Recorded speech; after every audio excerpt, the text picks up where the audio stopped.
அனைவருக்கும் என்னுடைய அன்பான வணக்கங்களை தெரிவித்துக் கொள்கின்றேன். இந்த திரையில் தெரியும் சித்தர் கணக்கன்பட்டி பழனிசாமி சித்தர் ஆவார்கள். இவர் முதலில் ஒரு பால் வியாபாரம் செய்து கொண்டிருந்திருக்கிறார். ஒரு வீட்டில் பால் வியாபாரம் செய்து கொண்டிருந்திருக்கிறார்.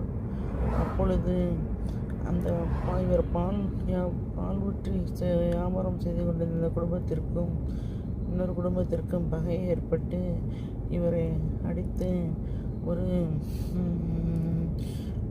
காட்டில் போட்டு விட்டார்கள். இவர் இறந்து விட்டார் என்று எண்ணி மார்ச்சுவரிக்கு இவரை அடியாரை எடுத்து கொண்டு வந்து விட்டார்கள். அதற்கு பிறகுதான் இந்த மார்ச்சுவரில்